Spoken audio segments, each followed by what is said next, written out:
hoy se nos hizo un poco tarde.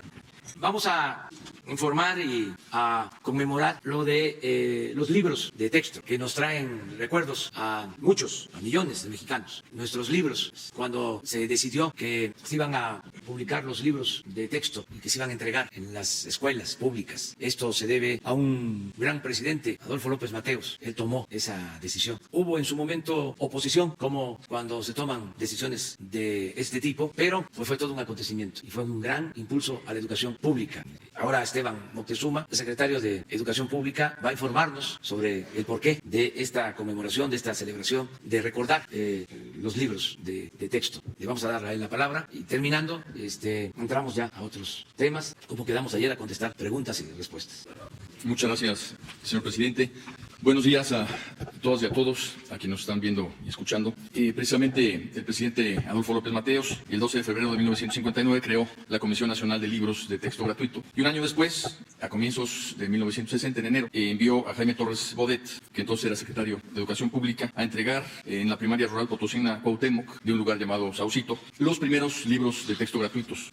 La primera entrega, durante todo ese año, fue de 10 millones de ejemplares y hoy estamos precisamente conmemorando la primera entrega, sus 60 años. En breve tiempo estaban cubiertos los 6 grados de primaria y las 6 áreas del conocimiento que originalmente abarcaban estos libros. Estos evolucionaron muy rápidamente. En 1966 se desarrollaron los libros en braille para las personas con alguna discapacidad visual. En 1993 los materiales en lenguas indígenas. En 1997 los libros de texto para educación secundaria, al declararse esta obligatoria. Y si sumamos desde 1960 a la fecha, son más de 7,000 millones de libros y materiales educativos que se han entregado a lo largo y ancho del territorio. Ahora el gobierno de la Cuarta Transformación edita y distribuye libros de texto gratuitos, tomando en cuenta el impresionante aumento en la matrícula escolar. Para este ciclo escolar, 194 millones de libros y materiales educativos se distribuyen para preescolar, primaria, secundaria y telesecundaria. También para educación indígena, educación especial en alfabeto braille y en macrotipo, libros para telebachillerato, convivencia escolar, escuelas de tiempo completo y el Programa Nacional de Inglés. Como ven, hay una enorme diversidad ya de productos de libros gratuitos. Todos los materiales educativos de educación básica están ya digitalizados y son accesibles mediante una aplicación de teléfono inteligentes. Quienes en este momento tienen un teléfono a la mano pueden ir a la sección de aplicaciones para buscar Conalitech Digital y allí pueden consultar libros históricos desde 1960 y los libros obviamente actualmente en uso. También pueden encontrarse materiales de consulta para maestras y maestros. En coordinación con el Fondo de Cultura Económica se ha iniciado, por instrucciones del señor presidente, una biblioteca digital sobre historia, de libre acceso, con obras como La sombra del caudillo de Martín Luis Guzmán, Los nuevos herederos de Zapata de Armando Bartra o un ensayo de Miguel Ángel Granado Chapa sobre Francisco Zarco. Los nuevos libros de texto gratuitos incrementarán año con año el volumen de papel reciclado en su producción. Hoy ya se tiene un 40% de fibra reciclada que se logra después de campañas de reciclaje para captar papel fuera de uso y regenerarlo para la elaboración de los nuevos libros de texto gratuito. Además, a todos los alumnos de sexto grado de primaria les dimos el primer libro multianual de geografía, que en este caso permanecerá en las escuelas con un notable ahorro de papel y disminución en la tala de árboles. El libro va acompañado de un cuaderno de trabajo que todos los alumnos podrán conservar y llevarse a casa. Este nuevo tipo de libros de pasta dura son para el uso de varias generaciones. Contiene acceso a varias aplicaciones digitales a través de códigos QR. Los nuevos libros, además de ahorrar árboles, también ahorran agua, papel y recursos. Contribuyen desde la escuela a transmitir prácticas activas de conciencia ecológica a nuestras niñas y niños. Son las publicaciones insignia en materia de educación pública del gobierno de la Cuarta Transformación. Señor presidente, este es un ejemplar de los primeros libros con una portada de Siqueiros, que con los retratos de Hidalgo, Juárez y Madero representa precisamente las 3 transformaciones históricas de nuestro país. Este otro libro de texto es precisamente el de la Cuarta Transformación y uno de los mayores legados que en educación pública se podrá realizar, señor presidente. Pero antes de retirarme, tenemos una sorpresa. Está con nosotros la profesora Carmen Alicia Rivera García, quien fue alumna precisamente aquel día, hace 60 años, en que en la primaria Cuauhtémoc de Saucito, en San Luis Potosí, que se mencionó al principio, recibió como una alumna de primer año los primeros libros de texto gratuito. Para fortuna de cientos de estudiantes, ella se dedicó a la profesión que le inculcaron en esa escuela, la docencia. La profesora Rivera, quien acaba de retirarse apenas hace 2 años, va a decirles unas palabras recordando aquel momento tan emocionante al recibir sus primeros libros de texto gratuito. Por favor, querida maestra, diríjanos unas palabras. Señor Presidente de la República, Andrés Manuel López Obrador. Secretario de Educación Pública, Esteban Moctezuma Barragán. Director General de la Comisión Nacional de Textos, de Libros de Texto Gratuito, Miguel Antonio Mesa Estrada. Un gusto y un privilegio saludarlos. Mi nombre, María del Carmen Alicia Rivera García, originaria del Saucito, precisamente en donde se llevó a cabo tan importante evento. En la actualidad, maestra jubilada. El hecho de estar aquí, primeramente, es el deseo de compartir la emoción. Esta emoción que yo viví precisamente en esta entrega de libros de texto gratuito en el Saucito. Una comunidad chica, en la actualidad, con una gran esencia histórica, que los libros de texto es la historia de México. Mi Saucito, en donde huele a flor en el mes de noviembre y en el mes de mayo. Y en el mes de marzo, se cubre de 1000 colores. Esa es mi tierra. Un gusto recibir precisamente el sueño de la educación. Un libro de texto gratuito. El afán de ayudar a tantos y tantos niños. ¿Y cómo no estar orgullosa si me tocó precisamente vivir la vivencia más grande que todo niño desea? Feliz de tener en mis manos el primer libro de texto gratuito en la escuela primaria Cuauhtémoc de la fracción del Saucito. Me siento orgullosa, me siento contenta de haber tocado, de haber hojeado cada una de sus páginas. El primer material gratuito impreso que el país daba a los niños. En este libro aprendí a leer, aprendí a escribir, a sumar. Qué gran experiencia me dejaron estos libros que precisamente me motivaron a seguir adelante. Qué experiencia me dejaron estos libros que me llenaron de entusiasmo. Un entusiasmo de hacer lo que siempre me ha gustado, lo que siempre he deseado. El hábito de leer. De ahí nació mi inquietud, una inquietud muy grande, un sueño de servir y de enseñar a tantos y tantos niños que recibí en mis manos. Acción que realicé por muchos años y escogí la profesión más hermosa, la docencia. Recuerdo aún mis primeros garabatos de letra cursiva y de la letra de muerte. Dos procesos estampados en estos libros, en estos primeros libros recibidos en esta escuela Cuauhtémoc. A mí me gustan mis libros, ¿cómo no quererlos? Sí me enamora, me emociono al ver sus dibujos, ilustraciones, esa portada tan hermosa de estos libros. Los colores que tiene, para mí, son algo maravilloso. Considero que estos libros son un regalo, el regalo más grande del pueblo para el pueblo. Y ahora los vemos de manera muy natural porque han tenido transformación. Pero no faltan en las aulas. Los niños los reciben. Pero quiero decirles que yo viví algo triste. Recuerdo que mis hermanas mayores que yo no tenían estos libros. En aquellos tiempos era difícil tener libros en casa. En las escuelas no había. El docente únicamente tenía su instrumento de trabajo, un pizarrón gris, un gis y un borrador. Y el alumno, un lápiz y una libreta. La diferencia cuando yo tengo mis libros se da porque estos libros que están aquí precisamente están hechos con ese propósito, de que el alumno adquiera la lectura, la escritura, las matemáticas. Hoy me siento contenta de estar aquí con ustedes, de expresar este sentir de una alumna, hoy pues una maestra jubilada. Pero me llena de alegría al saber del gran beneficio que tienen estos libros. Hoy quiero decirles a ustedes y quiero recordarles que nuestros niños y niñas reciben estos materiales que son indispensables para que puedan aprender. Y todos los estudiantes sigan adelante. Y yo aprovecho este espacio para decirles a todos los estudiantes del país que cuiden sus libros, que los aprovechen, que los hagan. Porque estos libros son un regalo del pueblo de México para el pueblo de México. Mi gratitud a dos grandes personas, a dos incansables luchadores de la educación de México, a dos hombres que les brindo mi estimación, mi admiración, mi respeto, a don Adolfo López Mateos y al señor Jaime Torres Bodet. Señor presidente, le entrego a usted la riqueza más grande de nuestra patria. Quisiera, si usted me lo permite, señor presidente, compartir con usted un parafito chiquito de este libro. A los niños de mi patria, fragmento, por los caminos polvosos, por las angostas veredas, por los montes, por los valles, entre rubias cementeras, cruzando de las ciudades, las calles de ruido llenas, van los niños muy contentos, van los niños a la escuela. Muchas gracias.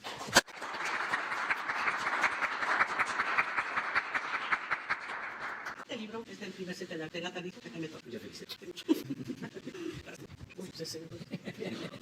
Bueno, entonces, un extraordinario recuerdo para muchos mexicanos. Bueno, terminamos con este reconocimiento, este acto, y vamos a abrir para preguntas y respuestas. A ver, vamos. Los tres primeros. Y luego nos vamos para allá. Sí. Buenos días, presidente Antonio López de La Razón. Un par de preguntas. La primera tiene que ver con la detención de Emilio Lozoya. Hoy ya concluyó su audiencia inicial. El juez determinó dejarlo detenido. Y bueno, preguntarle, presidente, qué información nos puede ofrecer en torno pues al seguimiento que él estaba dando a su administración. El exdirector de Pemex fue cercado por el gobierno federal durante 9 meses. Tenemos información que usted ya sabía que Emilio Lozoya estaba en España desde el año pasado, pero estaban trabajando en contar con un caso sólido. Se judicializaron las investigaciones, se abrieron carpetas de investigación, se congelaron sus cuentas. Esta es la joya de toda la la lucha que ha tenido la Cuarta Transformación para erradicar la corrupción, presidente? Bueno, ya informó el fiscal general el día de ayer con amplitud sobre este tema y yo pues solo me sumo a lo que él expresó. Es una investigación que está en curso, es una acusación con pruebas, por eso esta detención en España y ya los pormenores se conocen, los delitos por los que se le acusa, lo que tiene que ver con el caso de Odebrecht y también lo de la compra de unas plantas de fertilizantes. Eso es lo que está investigando y es lo que llevó a la aprehensión del exdirector de Pemex. ¿Pero usted lo celebra, presidente? Yo creo que no se debe de dar tregua a la corrupción. Siempre he sostenido que nada ha dañado más a México que la deshonestidad de los gobernantes. La corrupción es lo que ha destruido la posibilidad de progreso con justicia en nuestro país. La corrupción es la causa principal de la desigualdad económica y social que se padece en nuestro país. Por la corrupción hay pobreza, por la corrupción hay inseguridad, por la corrupción se desató la violencia, todo esto que estamos padeciendo. Nosotros nos propusimos acabar con la corrupción y es lo que estamos haciendo. No vamos a ceder en nada. Cero corrupción, cero impunidad. ¿Quieren que Emilio Lozoya sea extraditado a nuestro país? Yo pienso que sí, porque la Fiscalía está haciendo su trabajo muy bien. Les recuerdo que se trata de una institución autónoma, no hay consigna específica. Si hablamos de consigna, lo que queremos es que se destierre la corrupción de México. Y esto se está llevando a cabo en el marco de la legalidad. Hay un auténtico Estado de Derecho. Ya no es como antes, que se padecía de un Estado de chueco, de cohecho. Ahora sí podemos hablar de un Estado de Derecho. No hay protección para nadie. Se castiga por parejo a todo el que comete un delito y lo hacen las autoridades correspondientes y en el marco de la legalidad. Eso es lo que está haciendo la Fiscalía en este caso. Muchas gracias, presidente. Mi segunda pregunta tiene que ver con la cena que tuvo ayer con los empresarios.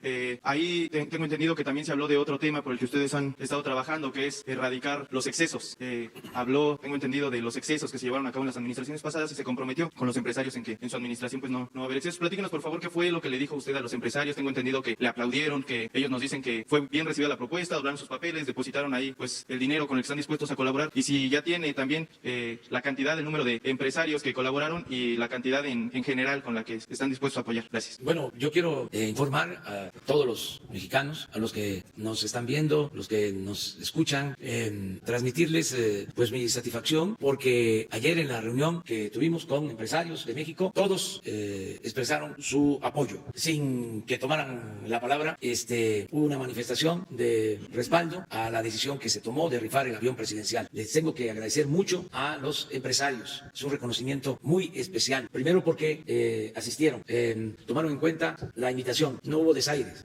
Los convocamos y participaron y se les hizo una exposición del por qué se toma la decisión de rifar el avión presidencial o la cantidad de dinero que significa ese avión, el valor de ese avión. Les explicamos de que con el dinero que se obtenga de la rifa se van a comprar equipos médicos para hospitales y ellos estuvieron totalmente de acuerdo y fuimos al fondo sin querer insistir mucho en el por qué se compró el avión, sino partiendo de que son otros tiempos. Se habló de que los servidores públicos tenemos que actuar con austeridad, vivir en la justa medianía, como lo proponía el presidente Juárez, que son dos cosas distintas, lo privado y el servicio público, los negocios privados y los negocios públicos. Y al servidor público lo único que le deben de interesar son los negocios públicos. Un empresario, un hombre de negocio, un integrante del sector privado, sea comerciante, sea empresario, puede pues trabajar para tener un patrimonio. Si invierte, genera empleos, logra con su trabajo, con su constancia, con su talento, acumular un patrimonio, pues merece respeto. Y si lo hace de conformidad con la ley, pues tiene todas las garantías, todos los derechos y puede inclusive tener comodidad, confort, puede tener carros de lujo, aviones incluso, helicópteros, yates. Pues es su trabajo, es su utilidad, su ganancia, la forma en que disfruta su riqueza. Hay empresarios que en vez de disfrutar así, de tener ese gozo, aún con fortunas considerables, actúan con austeridad, con sobriedad. Conozco casos, ayer hablamos de eso, de gente muy importante en el sector empresarial. Ayer recordaba yo a un empresario inmobiliario, el señor Rayman, ya afinado, que construyó la Torre Mayor aquí en la Ciudad de México, que era la torre más alta después de la de Pemex. Y ese señor empresario del sector orden inmobiliario, construyó grandes edificios en distintas ciudades del mundo. Me tocó conocerlo y me invitó a poner la última viga de la Torre Mayor cuando se inauguró ese edificio. Era yo jefe de gobierno. Y nos reunimos, nos vimos en un hotel de enfrente y desayunamos y luego ya decidimos subir por el elevador de carga porque estaba en proceso de construcción. Y antes de subir, él saca de su bolsa de plástico unos tenis porque teníamos que subir y se quita sus zapatos que no eran de lujo, sus zapatos, ni su traje, y se ponen sus tenis usados de mucho tiempo y ya subimos. Pues para mí la nota, además de poner la última trave de la Torre Mayor, eran los tenis de Reimann. ¿Cómo un hombre con tanto dinero actuando de esa forma? Bueno, pero si no son así, los empresarios, repito, tienen ellos el derecho de usar su dinero de la manera que quieran y darse la vida que quieran y tener carros de lujo y aviones y yates. Pero es muy distinto el comportamiento que deben seguir, proceder de un servidor público. No puede un servidor público actuar con extravagancias. ¿Cómo un servidor público va a tener aviones de lujo y helicópteros de lujo y va a actuar de manera faraónica? Entonces, cuando se decide que los servidores públicos ya no puedan utilizar aviones privados, helicópteros privados, y se aplica una política de austeridad, pues está mandando un mensaje claro, y de eso hablamos ayer, de que no es nada más la rifa quien se saca el premio, sino es un acto aleccionador, una acción aleccionadora para que nunca jamás nadie se atreva a ofender de esa manera al pueblo de México. Que se terminen esos excesos. Esto lo entendieron muy bien los empresarios ayer. Tan lo entendieron que ayer ya obtuvimos compromisos de dispersión, compra de boletos por la mitad de los 3,000 millones que estamos pensando obtener. Es decir, ayer hubieron compromisos por 1,500 millones de pesos. Como 75 empresarios, alrededor de 1,500 millones. Estamos hablando como de 2 millones, un poco más de 3 millones de boletos, casi la mitad. Entonces, a finales de este mes ya la lotería empieza a distribuirlos y todos van a ayudar porque, repito, esto va a servir para comprar equipos médicos, tomógrafos, equipos de rayos X, ambulancias, y se va a informar a dónde van a ir esos equipos, a qué centros de salud, a qué hospitales. De eso también se habló ayer, pero la verdad estoy muy contento y les agradezco mucho a los empresarios.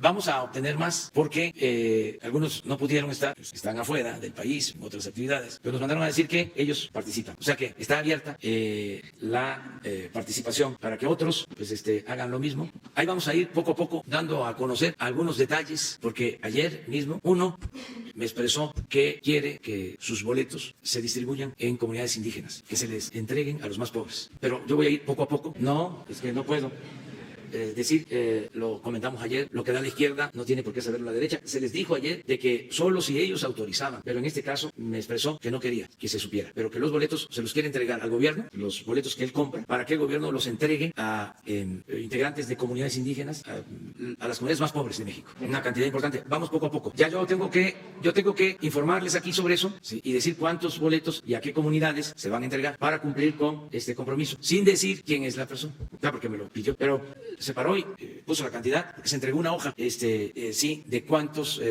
boletos compraban, y sí, esa, es que aquí las cosas se saben antes de que sucedan. Todavía estábamos terminando la cena y ya la hoja ya andaba en las redes, y es cierta la hoja, así fue, porque teníamos que tener pues un registro, y esa hoja la llenaron, quienes participaron, ellos les pusieron cuánto, firmaron y la depositaron en una ánfora, y tiene esa información Banobra, y se quedó de que Banobra y la Presidencia de la República van a cuidar esa información. ¿Y por qué Banobra? Bueno, porque no firmaron cheques, sino era la carta compromiso, dejaron ahí ya sus datos, y ya se va a entrar en comunicación con ellos para la entrega de los boletos a finales de este mes, cuando ya se tengan las ediciones, las series de los boletos. Ellos pues ya van a decidir qué hacer. Les comentaba, unos van a distribuirlos con otras empresas, pueden participar muchas más empresas, pero ellos se hacen cargo ya de esa distribución.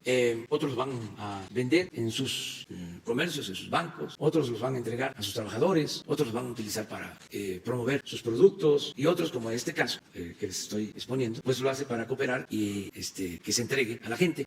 Todo esto fue muy importante, y el destino que den ellos a los boletos es una decisión que nosotros respetamos, y lo que queremos es más que nada agradecer el el hecho de cooperar, de ayudar, independientemente de si van a entregar los boletos a la gente, a sus trabajadores. El hecho de que ellos ayuden en esto, se lo agradecemos mucho, porque lo dijimos también ayer, no es nada obligatorio, es voluntario. Les insistí de que nadie se fuese a sentir mal si no participaba o si no estaba de acuerdo, que éramos libres, y realmente fue una reunión muy fraterna, de dimensión social. Les aclaré de que ellos ya contribuyen pagando sus impuestos. ¿Qué es lo más importante en la actividad empresarial? Bueno, pues que hay una inversión, se generan fuentes de trabajo, se le da empleo a trabajadores. Eso es muy importante, que haya trabajo. Pero además se contribuye, se pagan impuestos para que el gobierno tenga presupuesto y se atiendan las necesidades de la colectividad. Y un verdadero gobierno democrático pues utilice ese presupuesto para atender a todos, pero dando preferencia a los más necesitados. Para eso es el gobierno. No es para servir solo a una minoría, es para representar a todos y darle atención preferente a los más necesitados, a los pobres. Y eso es lo que estamos haciendo. Entonces ya los empresarios ayudan con eso. Esto es una situación adicional, complementaria, que yo estoy seguro también los hace sentir muy bien, como a todos. Cuando hacemos el bien, cuando hacemos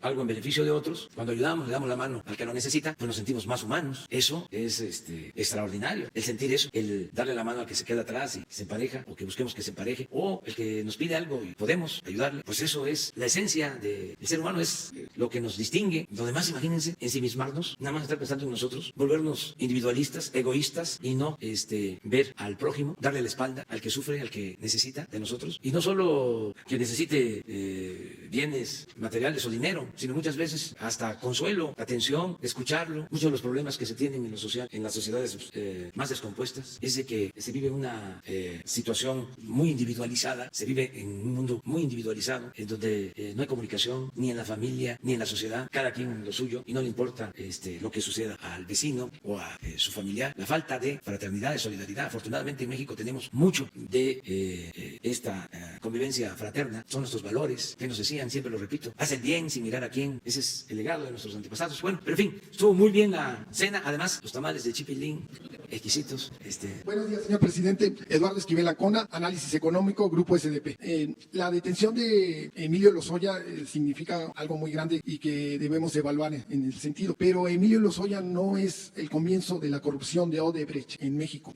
Hay que recordar que se vendió por parte de Pemex gas etano a precios inferiores a los del mercado, y eso contribuyó a una gran pérdida a Pemex, a Pemex Refinación, porque se le estaban dando gas etano a la compañía Etileno Siglo XXI. Entonces yo quisiera saber si la Fiscalía sigue investigando este hecho de corrupción que se dio en el sexenio del presidente Felipe Calderón. Inclusive yo he investigado y en Brasil sí aparece el nombre del expresidente y aparecen los nombres del que era el director de Pemex en ese entonces. Entonces esa sería mi primera pregunta, si se está investigando ese hecho de corrupción. Sí, son dos procesos. Lo que menciona acerca de Odebrecht.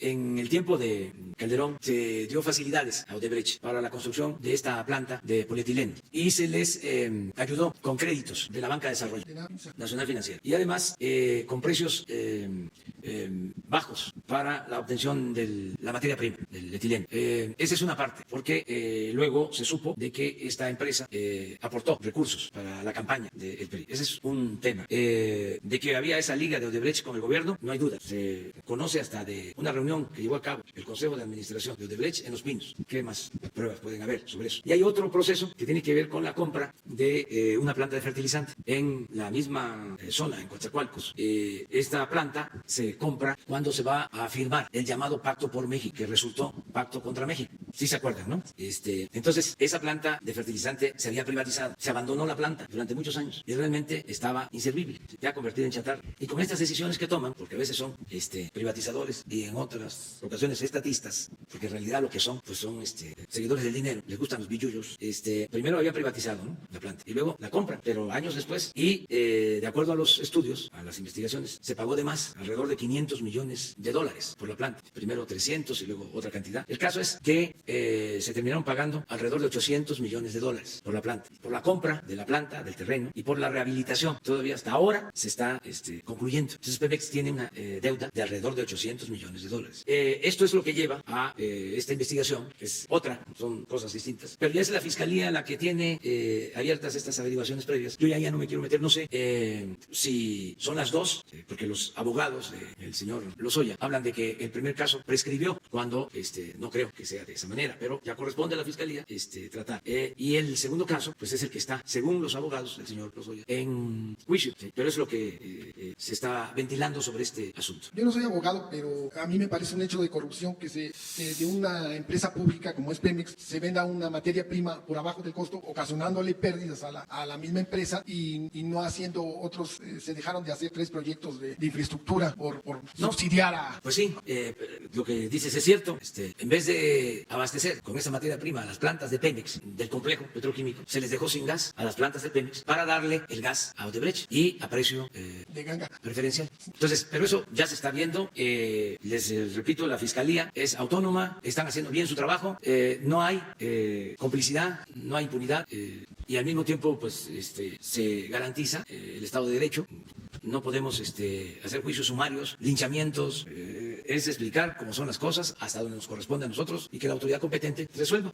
Señor presidente, yo quisiera hacerle otra pregunta. ¿Qué está pasando en la industria automotriz, que pues, era muy boyante, y el año pasado la producción cayó en 4.1% y las exportaciones en 3.35%? En el primer mes de este año, las ventas de automóviles cayeron un 6%. Entonces, yo le quisiera preguntar, tengo entendido que ahora que entre en vigor el TECME, las exportaciones se van a relanzar, pero lo que quiero saber es si usted ha tenido contactos con la industria automotriz, con los empresarios, para ver de qué manera se reactiva la venta, el mercado interno de los automóviles, porque esta industria tiene alto valor en peso en el crecimiento económico del país, en la actividad secundaria. Entonces quisiera saber si ha tenido contactos y qué se piensan hacer para reactivar esto, la venta interna. Sí, estamos viendo esto, es parte del plan de crecimiento económico para este año y en el caso básicamente de la disminución de exportaciones de la industria automotriz, se atribuye, no es solo por esa razón, a que se estaba esperando qué iba a suceder con lo del tratado, porque habían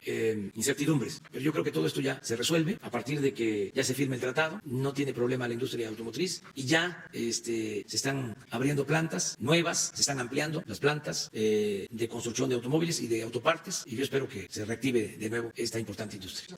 Gracias. Buenos días, señor presidente. Buenos días, maestra, señores. Alejandro Lero de la Rea de Círculo Digital. Presidente, además de estos dos temas que dijo de investigaciones contra Emilio Lozoya, hay otra que se inició en el Departamento de Justicia de los Estados Unidos y tiene que ver con unos presuntos sobornos que habría hecho esta empresa Odebrecht a Emilio Lozoya, que quizás habrían parado en la campaña presidencial de Enrique Peña Nieto. Usted debe conocer el tema, sobre todo porque, además de que ha sido público, Santiago Nieto, que es hoy el titular de la Unidad de Inteligencia Financiera, investigó el asunto como fiscal electoral, que por cierto eso le costó injustamente que lo cesaran del cargo. Presidente, aquí veo rápidamente 4 escenarios. El expresidente Enrique Peña Nieto gozaría de esta impunidad, de este pacto de impunidad del que se habla Vox Populi, que eso genera una percepción y la percepción genera una realidad entre usted y él de que no se le va a juzgar. ¿Entraría a lo mejor en un escenario en que tendría que consultar al pueblo de México para ver si se le juzga al expresidente? ¿O entraría en un escenario de lo que usted ha hablado, de que no iba a iniciar nuevas denuncias en contra de los expresidentes, pero no iba a frenar ninguna? ¿O a lo mejor en uno cuarto que no se le juzgue en México por este tema concreto, pero sí en la Unión Americana? ¿En cuál de estos 4 escenarios entraría, presidente? Bueno, primero decirles que todas las investigaciones que están en curso no pueden limitarse, tienen que llevarse a cabo con amplitud y deben de ir al fondo. Nosotros no podríamos en el Ejecutivo decir esto sí, esto no, o en esta investigación quédate como era antes, ¿no? Solo con los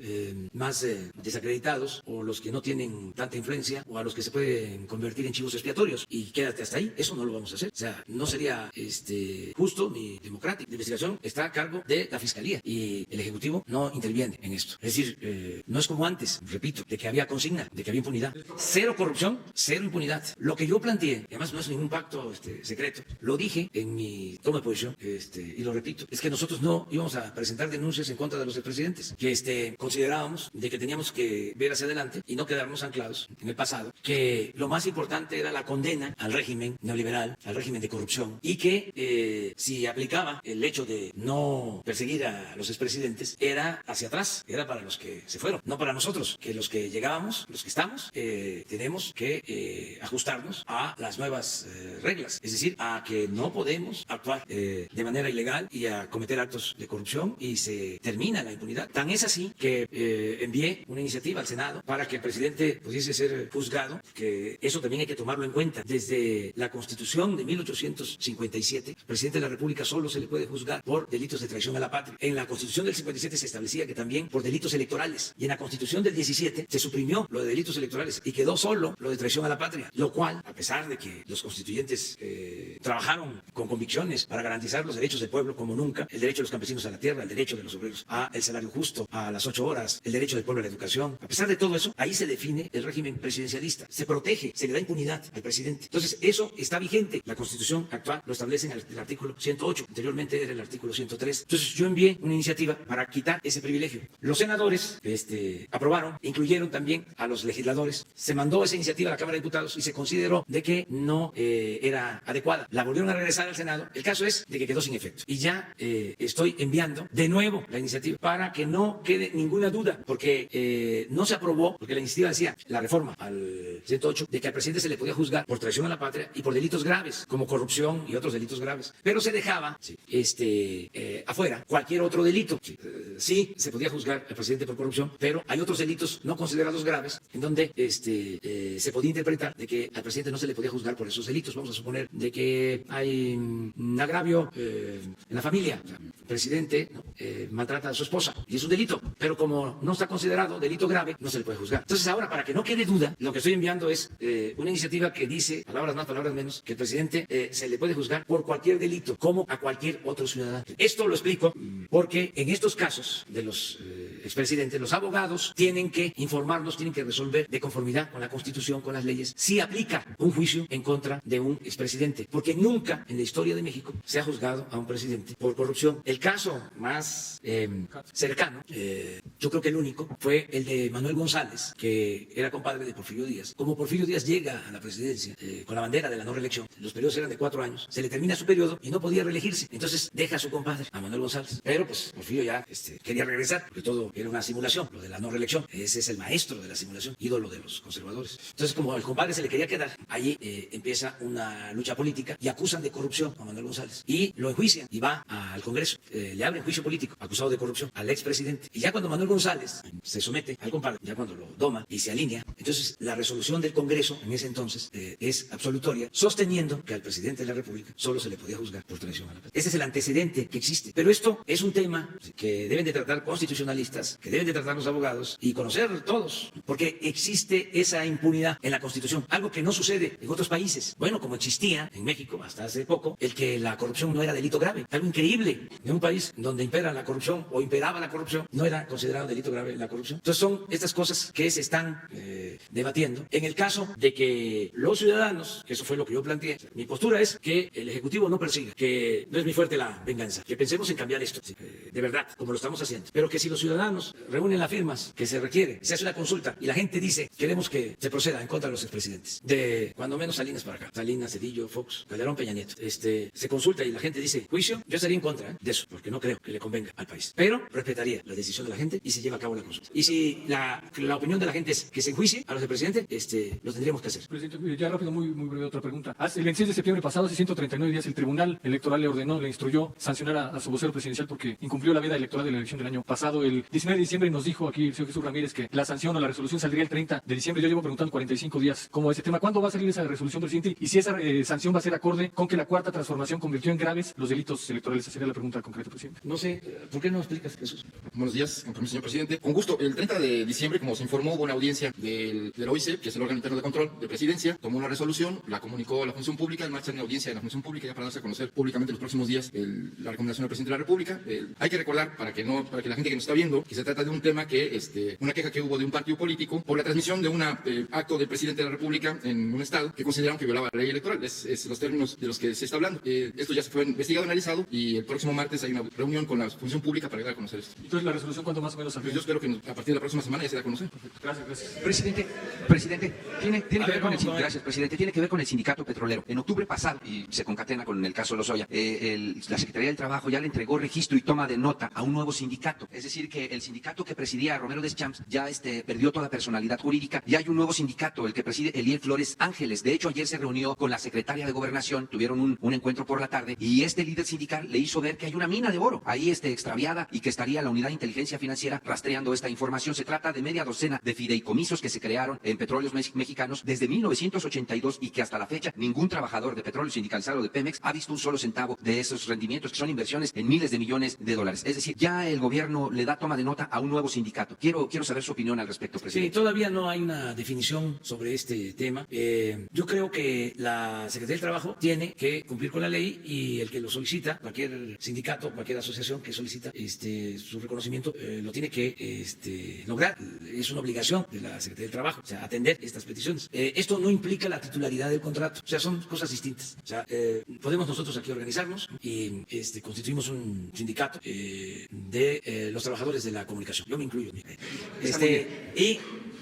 Pues nos tienen que dar el permiso, el registro, o sea, la toma de nota, pero tenemos que ver qué empresa nos va a contratar o quién tiene el contrato de la empresa en donde nosotros queremos trabajar, para explicarlo así. Entonces, en el caso del sindicato petrolero, hay muchas solicitudes que se han hecho. Yo le he pedido a la Secretaría del Trabajo que explique esto, ya lo hizo en una ocasión, le voy a pedir que regrese, que venga a explicarlo. Esto ayuda mucho porque hay manifestaciones de participación, ¿no?, en el sindicato de Pemex o contender de grupos, ¿no?, en las secciones de Pemex. Entonces, tiene todo el derecho, pero que se sepa cuál es el marco legal para esto y que lo sepan también los trabajadores, que todo el mundo nos informemos, que es pedagogía. Todo esto antes no se sabía, no lo conocía la gente. Yo con frecuencia recuerdo de que se decía que la política era asunto de los políticos y no, la política es asunto de todos y todos tenemos que saber de estos casos, de estos temas. Entonces, le voy a pedir a la Secretaría del Trabajo que venga para esto. Lo otro son las cuentas. Bueno, hay muchos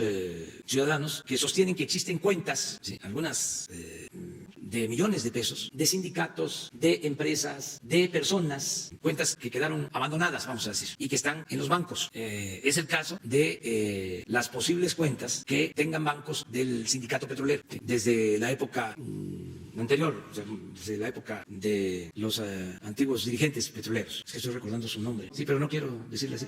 Además es finado.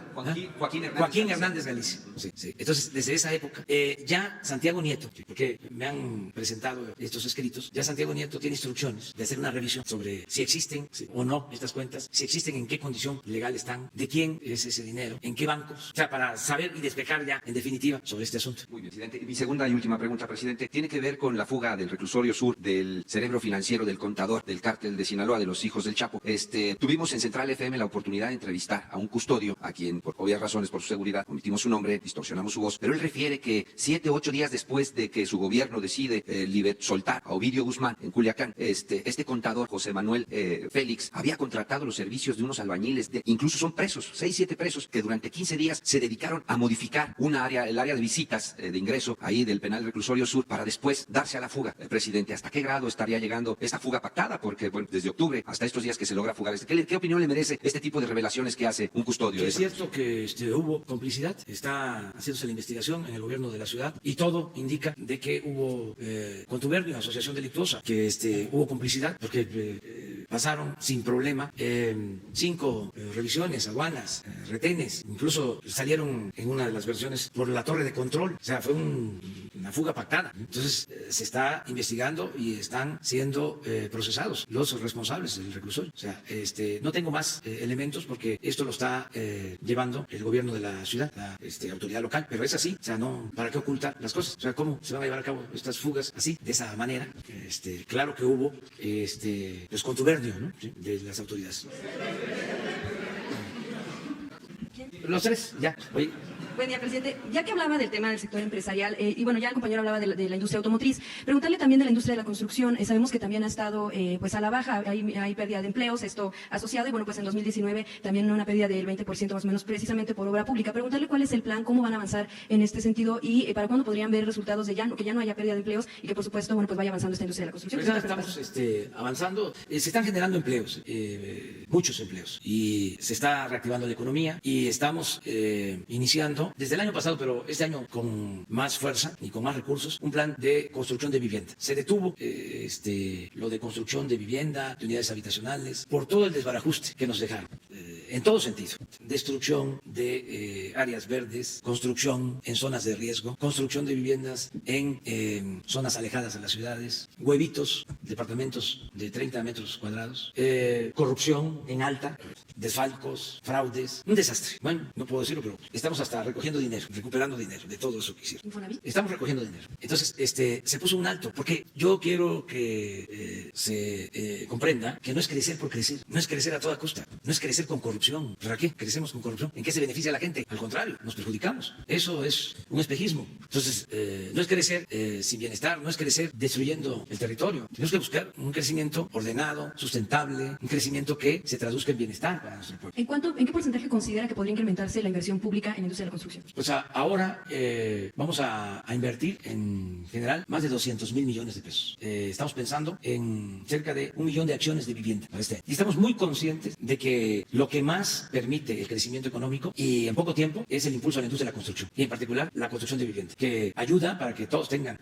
sus hogares, mejoren sus hogares, porque no solo es construcción, es también ampliación, mejoramiento de vivienda y reactiva la economía. Estamos muy conscientes de eso y ya está por iniciar un plan. Y estoy seguro de que vamos a tener buenos resultados. Gracias, presidente. Y además, para que la gente más humilde tenga acceso a la vivienda, que el subsidio vaya a los pobladores de menores ingresos. La segunda pregunta, presidente, tiene que ver con salud, bueno, en específico con el coronavirus. Si bien es cierto que, no con el afán de generar pánico entre la población, pero bueno, en un recorrido que hicimos se había detectado un caso sospechoso en el Hospital General de México. En un recorrido, bueno, constatamos que ni siquiera al ingreso se les otorga algún gel antibacterial o cubrebocas, aunque sea, bueno, pues nada más para ese espacio. Como le menciono, no con el afán de generar pánico de que sea en el transporte público o en la calle, sino simplemente en estos espacios de donde ofrecen servicios de salud.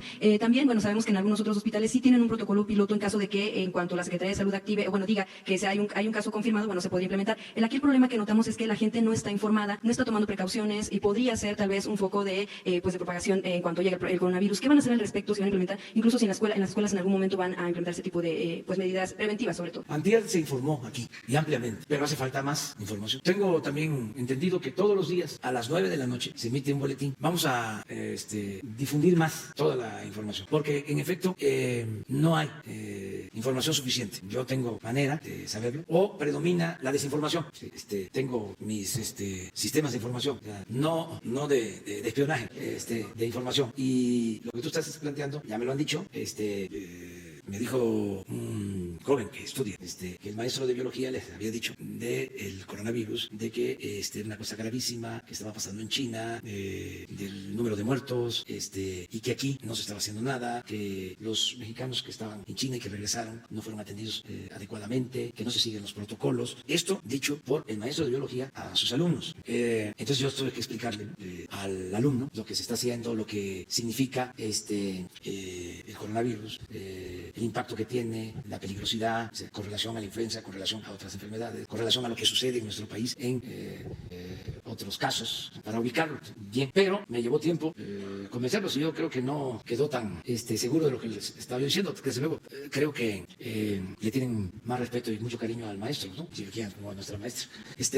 En este caso al maestro de biología. Pero constate de que nos hace falta más información. Sobre todo en los centros de salud de alta especialidad, que es a donde podrían llegar casos incluso sospechosos o confirmados, pero pues mucha gente, por ejemplo, no se entera de la información que difundimos en medios de comunicación porque están en traslados precisamente como son pacientes o ver a sus familiares, no se enteran, y al llegar a los centros de salud constatamos que no dan esta información, al menos para quienes entran en estos lugares. Sí, lo cierto es que sí existen los protocolos, pero se considera que afortunadamente no es un asunto grave, para decirlo así. Se considera, no quiere decir que se omita, que no interese, pero es muchísima la difusión mundial, muchísima. ¿Aquí en México es para no generar pánico? ¿Mande? ¿Aquí en México es para no generar pánico? No, es para ser objetivos, para no exagerar la nota, no llegar a lo que hicieron en una ocasión. ¿Se acuerdan cómo nos tenían ahí con tapabocas? O sea que se estaba haciendo una fila, una cola y alguien estornudaba y...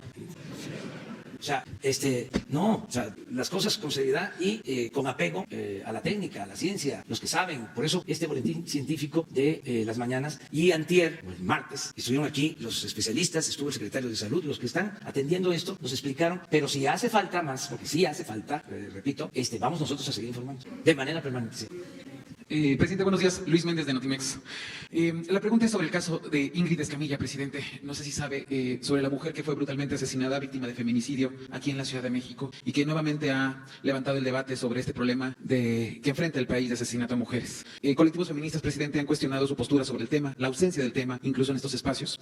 Y por lo consiguiente, yo le quisiera preguntar, presidente, ¿cuál es su postura ante estas críticas que le han hecho colectivos feministas? Y si sería posible, así como se dedican espacios o conferencias matutinas al tema de la migración, la seguridad o la salud, usted podría abordar en una conferencia de prensa matutina sobre lo que se está haciendo desde su gobierno en materia de atención a las mujeres de este país. Sobre ese mismo tema, ahí le preguntaría, saber si la Secretaría de Gobernación le ha informado a usted si tomará cartas en el asunto por la publicación de imágenes en algunos medios de comunicación que filtraron la agresión, el feminicidio de esta mujer, presidente. Y le tengo una segunda pregunta. Sí, mire, yo pues por convicciones, por principios, estoy en contra del feminicidio. Es inaceptable, aborrecible, es algo que no se puede permitir y que tenemos nosotros que enfrentar con todos los medios, con toda la fuerza y las formas que tiene el gobierno para evitarlo y que se castigue de manera severa. Mi planteamiento es incluso que no se hagan modificaciones para reducir penas ni cambiar los tipos o causales, nada. Fue mi planteamiento cuando se procuró hacer una reforma que no estaba pensada, aquí lo aclaró el fiscal, para tolerar pues, el feminicidio, al contrario, para enfrentarlo con más decisión y rigor. Pero como se malinterpretó, mi opinión fue no nos metamos en eso, o sea, que se castigue, hay que pronunciarse para evitar el feminicidio. Y vamos a informar de lo que se está haciendo. Todos los días trabajamos para eso, todos los días. Quisieran nuestros adversarios pues, que cometiéramos un error, que aquí en lo que te estoy contestando yo me equivocara y que dijera algo indebido o que se entendiera como algo ofensivo. Se vuelve, ¿cómo le llaman a eso? Trending topic. No. Yo lo único que quiero que se vaya comprendiendo poco a poco, porque además es un proceso. Muchos no nos conocen, aunque llevamos muchísimos años luchando. En mi caso, más de 40 años, desde que salí de la escuela, de la facultad. No he hecho más que luchar por causas justas. Y he sido consecuente. Nadie puede decir que digo una cosa y hago otra. Si no, ya me hubiesen destruido. Por eso no pudieron y no van a poder. Entonces, quisieran que yo fuese como los políticos corruptos. O que yo cambiara, que yo abdicara a mis convicciones. Eso no. Entonces, sí vamos a dar la explicación de lo que estamos haciendo. ¿Podría venir la Secretaría de Gobernación? Sí. Le vamos a pedir a los responsables de atender esta demanda que vengan aquí y que informen. Y estamos constantemente atendiendo todo lo que tiene que ver con la paz, con la tranquilidad, con garantizar los derechos humanos. Esa es nuestra labor. ¿La Secretaría de Gobernación podría tomar cartas en el asunto ante esta filtración de imágenes en donde pues, la víctima otra vez fue revictimizada, presidente? Claro, y si se cometió un error, ¿sí? Y si fue más que un error, ¿sí? Se tiene que castigar. Ya no hay impunidad para nadie. No es de que este es mi amigo, mi compañero, es el hijo de quien viene luchando con nosotros desde hace 40 años. Es nuestro conocido, es gente allegada, es de nuestro partido. No, eso ya se acabó, sea quien sea. A veces llegan porque se pelean, ¿no? Como en cualquier parte, sucede en todos lados. Entonces se pelean y como se le llama a la politiquería en términos coloquiales, grilla, empiezan a grillar y de repente que llegan a acusar a alguien, ¿no? Conmigo. Y le digo, bueno, pues ya sea del mismo gobierno o de fuera, alguien que le cae mal, ¿no? Un funcionario. Es que tengo pruebas. ¿Qué esperas? Preséntalas. Presenta las pruebas y se va a la fiscalía. Mándamelas. Imagínense un presidente que le llevan un expediente, un funcionario le lleva un expediente a un presidente y le dice, aquí está esto. Y el presidente le dice, déjalo ahí, no te metas. ¿Qué opina ese funcionario del presidente? Pues de que el presidente es una tapadera, es un alcahuete, es un cómplice, es un protector de delincuentes. ¿Qué autoridad moral puede tener un presidente así? Nada, no vale nada. Ya está sometido, está chantajeado, ya no tiene autoridad para decirle al servidor público, haz esto, ya lo tienen agarrado. No, me traen un expediente que, oye, mete la denuncia, no voy yo a estar tapando nada. Es lo mismo. Tienen la denuncia Es que las fotos del caso salieron en primera plana, incluso se difundieron en redes. Por eso, pero entonces lo que hay que hacer es la denuncia para que el que hizo eso, si fue servidor público, sea castigado. O sea, si es un delito, que se castigue, sea quien sea. Bueno, pues entonces, si ya presentaron la denuncia, lo que hay que exigir es que se lleve a cabo, ¿no?, la consignación. Pero son dos casos diferentes. Perdón, presidente, solo para precisar el comentario de la compañera. Son dos casos, presidente. La ley para prevenir la violencia contra las mujeres a nivel nacional obliga a la Secretaría de Gobernación a revisar este tipo de casos. A eso me refiero. La Secretaría de Gobernación tiene que revisar el actuar de los medios de comunicación que violaron ese tipo de... Sí, lo tiene que hacer Y en algunos casos, también, no son los medios, no solo son los medios. O sea, es que la costumbre era de que filtraban esas fotos del mismo gobierno. ¿Se acuerdan aquella foto en donde supuestamente el hijo de Guzmán Loera salía disfrazado de militar, que era falsa? Pues no lo inventaron ellos, eso se lo entregaron del gobierno. Y así era, pero fotos y conversaciones, era una práctica. Pues. Entonces lo que tiene que hacer Gobernación es investigar quién es el responsable. Ya vamos a dejar hasta aquí el día de hoy. Mañana, mande. Ahora, a ver, sobre los libros, porque es el tema. Sí, secretario. Realmente es una pregunta muy específica porque no veo, desde que yo recibí mis primeros libros gratuitos, nada suficientemente abundante respecto a las etnias que tienen en nuestro país. Están ausentes prácticamente. No tengo la cifra, pero no la traigo a mano, pero son muy pocas páginas en todos los libros. El otro tema ausente que me parece también muy importante es el asunto marítimo. México es un país marítimo y en los libros gratuitos no viene ese tema profusamente tratado. ¿Qué me puede usted decir al respecto? Sobre el tema de los pueblos indígenas, es un tema que el señor presidente de la República ha dado prioridad en dos términos en la política pública, y los libros de texto van a tener una explicación amplia de pues todos los pueblos indígenas del país. Además va a haber libros regionales para ya trabajar específicamente sobre los pueblos que hay en cada estado de la República, y además se han venido produciendo una serie de libros de texto en las propias lenguas de estos pueblos indígenas. Aquí tenemos, por ejemplo, la lengua tepehuana de Durango, pero son 38 diferentes lenguas, de manera que es un tema que se está abordando y cada vez va a tener mayor relevancia dentro de los libros de texto. Y el tema marítimo es algo que pues es parte de lo que estamos en este momento investigando para todos los contenidos que van a cambiar. Nos pidió el señor presidente que todos los libros de texto, a más tardar en 2 años, sean nuevos y que vengan precisamente con esta nueva visión de educación integral, en donde se dé un cambio importante hacia una educación humanista y además hacia el conocimiento profundo de nuestro país y sus necesidades. Bueno, pues sí, nos vemos mañana. Mañana nos vemos. Mañana. Si no, no vamos a tener mañana tema. Tiene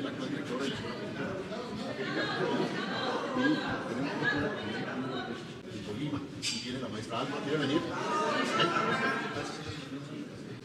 Fernanda, por favor. Venga, Alma. Ven.